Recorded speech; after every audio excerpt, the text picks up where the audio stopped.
I think I like this big kuah now. Oh, how you do this?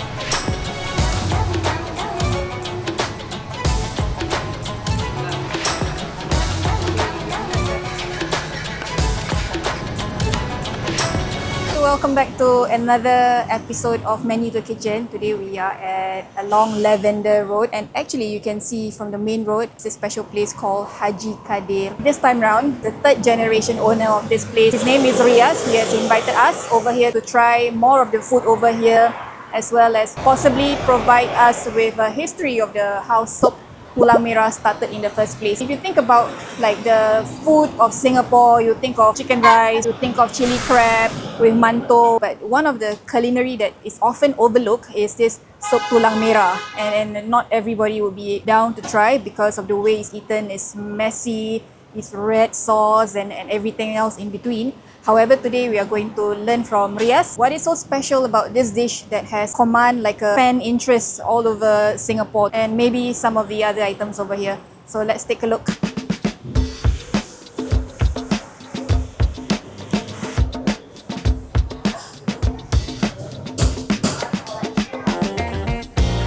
For viewers who do not know what are these items for display, it's actually for rojak. There is an element of peanut in the ingredients, if I'm not wrong. But this one is you just choose the items that you want on a plate, and then they will refry it for you together with, they will also add bawang, onions, cucumber on the side. Murtabak, we got murtabak stick.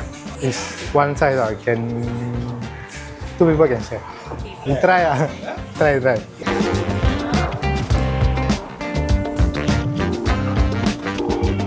We are entering the active zone at the moment now because it's where all the food preparation and the cooking takes place.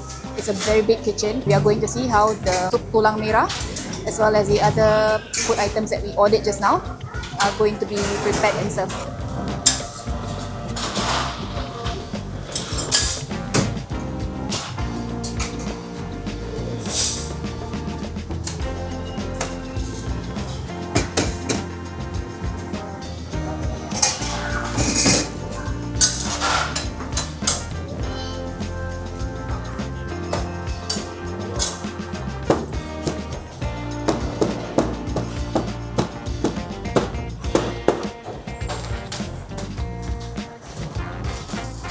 The murtabak is too long. You need 3 actual rubber bands to secure the packaging in place. I'm just waiting in a bit to see how the mee kuah is to be served. Okay, and the second dish to be prepared, I'm changing cameras. The second dish to be prepared is the mee kuah, and it looks like you just pour in like a broth.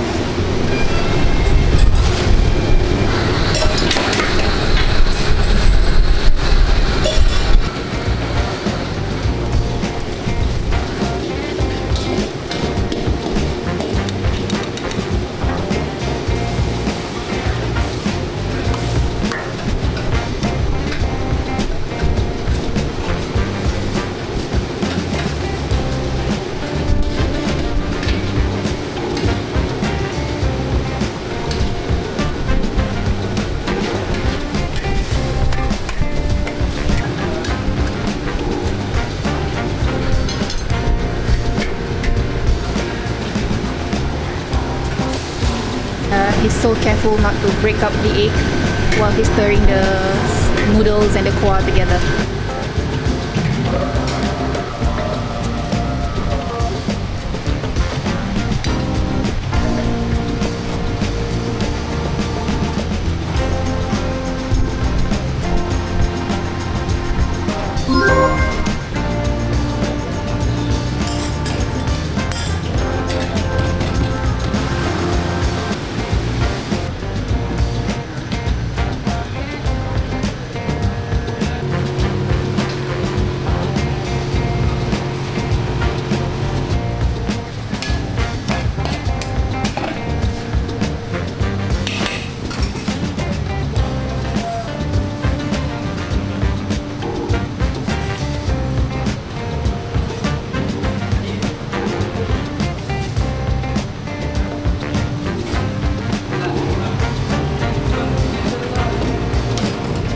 added another layer of egg on top to make it even more crispy.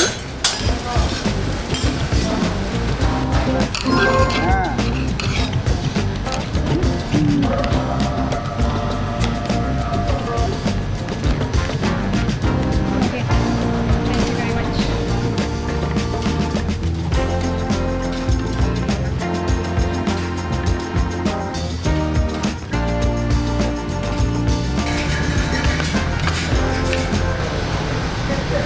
Usually, how many hours do you need to boil the broth, the bones So together? it will take half a day Half a day. to get the blood.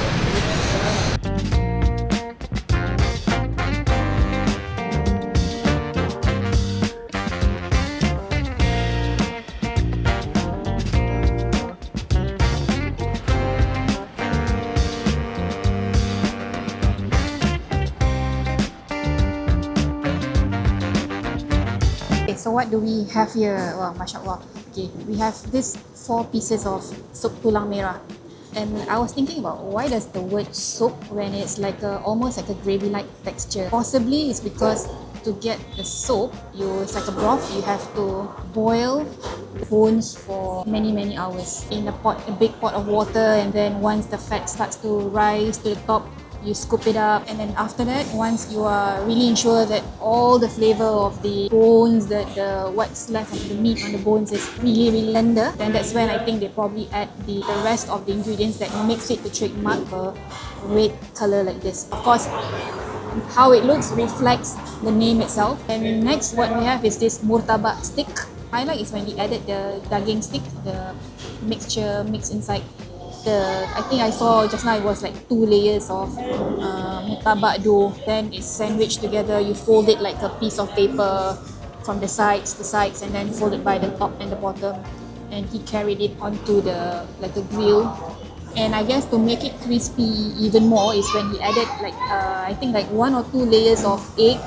They are the same gravy basically. It's just that how it's cooked is added the noodles inside. I thought I saw some cabbage, some minced meat and green peas inside added to it. So when he was adding in the yellow just now, the egg, the chef was really careful not to break the yolk, and that's how you get this very nice like a signature look, I would say. Like a yolk on top, not so yellow anymore because the color has been override by the kuah, the rich red hue of the kuah. Okay, so we're gonna try. First thing first, skip the fork and spoon. I'm just gonna use my hands to dig into the piece of. It's quite meaty. Yeah, it's quite meaty. And the highlight is actually this one, the bone marrow. Can you see it inside? Oh, yeah. It's like one solid piece of curdled. Let's do it this way. See the scoop.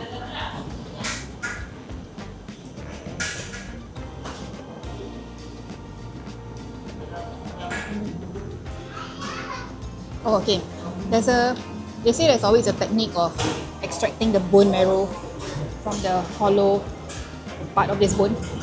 It's either you use a straw or you use the back of a spoon or a fork, and then you just try to dig it out.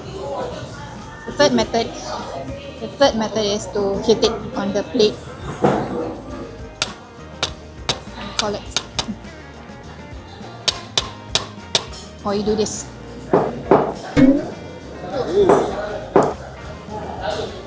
Bismillah. Look at that. It melts in your mouth, almost like a buttery texture, and then it just disappeared. Oh. So Arifah tested the tulang merah already with the roti and the murtabak. I'm going to dig into the murtabak later on. I'm going to try the mee kuah. Actually, for my personal taste is I like the mee kuah to be pekat, and it seems like this one is quite pekat, quite thick. Looks like the Indian mee rebus. Of course, it's quite soaked in. Come on, we just try. Usually, the mee kuah that my father buys are all very watery, so you can hear the slurping. And this one, maybe they dah soak in the noodle, but I still like how thick the gravy is. And the egg makes it more gooey, and all over your bite, there's a daging cincang. It's quite peppery. The spice kicks in, but it's not chili spice. I mean, I'll confirm there's chili, but it's not that chili kind of spice. but it has this black pepper kind of lada putih punya taste, which is quite savoury. I think I like this mi kuah now, because usually the mi kuah, like what I said earlier on, kan, macam cair. Ini macam mi rebus, and it almost has soaked into the noodles, which is not those yellow noodles that you see.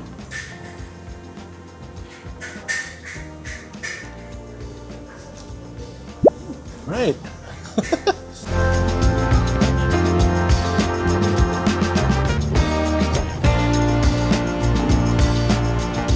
Okay, and the next one is I want to try the. Okay, let's try this Murtabak Stik.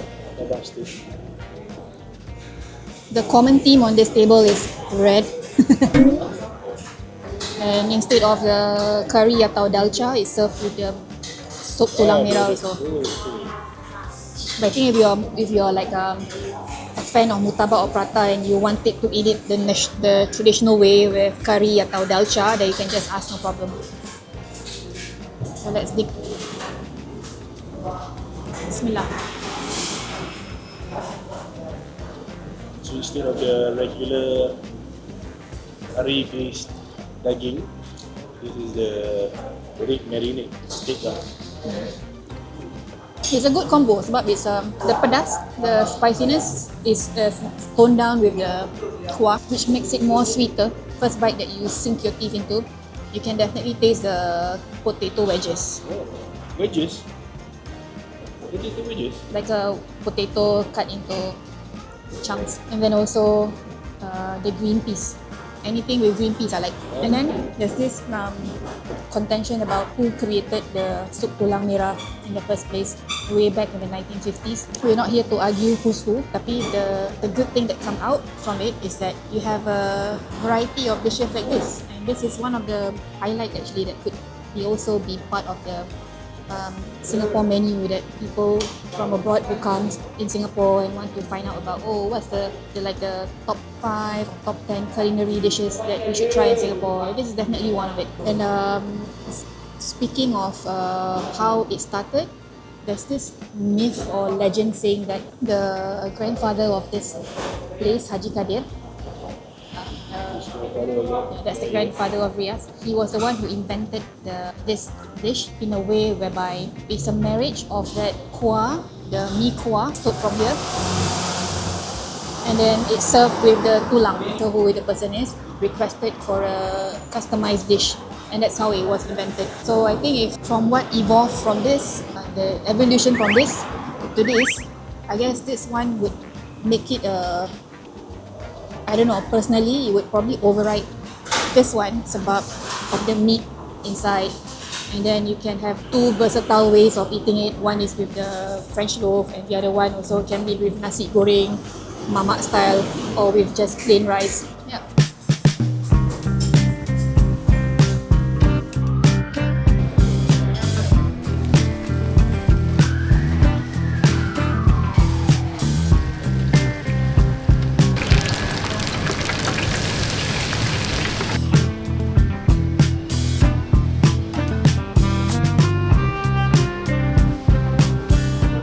Makan mi kuah, right? Last time mi kuah it's a popular dish. It's like a Malay dish. So back in the days, these bones, all the bone, all the mutton, the suppliers, right, they actually throw away these bones. Yeah. This one is actually technically a waste product. But like one of the Malay customer, my grandfather's regular customer, he said, bang, like you can put this bone inside the mi kuah. It's like his own, the customer's own request, or like adding this bone to the mi kuah. And then when he started eating, right, then people tend to ask, because some taxi drivers got a lot of, like cliques, got a lot of friends, right, they will bring groups of people back in the days. So when people ask, hey, I want this, then my grandfather, hey, why not we do a separate dish on the bone itself, without the meat. And where was this? Is it one of the branches? Yeah, at Golden Mile Food Court. Golden Mile. Yeah, that was my grandfather's time. That was the only shop he had. I mean, there are a lot of mama shops. But this one is different. It's not an ordinary mama shop. This one got like for some legacy. Right. Yeah. That's something that you should look Yeah.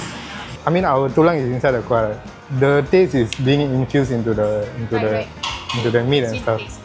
When I was a kid, right, my father and mother will be at Golomai Hawker Center. So when I was a baby, right, they used to put me in a stroller, then park me at one corner, then they do the business, then they come back home. But still, my parents work that much of man hours. So like since young, I mean, it's like as a kid, you will play with toy and stuff. For me, right, I will be playing in the kitchen. So it's like nothing. I won't be preparing anything. I just that, or just throw some cabbage, vegetable. Then it's just an entertainment for me. Yeah, masa-masa, yeah, exactly. My father had that discipline. So it's like I learned growing up from him, correct? So like when he brings his father's legacy, why not I bring my father's legacy? So it's like I see what my father do, then I do. It's like they say like father like son, right? Hi, my name is Muhammad Riaz and I'm third generation entrepreneur. We got 3 outlets, one at Tampines and one at Lavender Street. Our OG one is at Golomai Hawker Center. Our specialty is Sup Tulang Merah.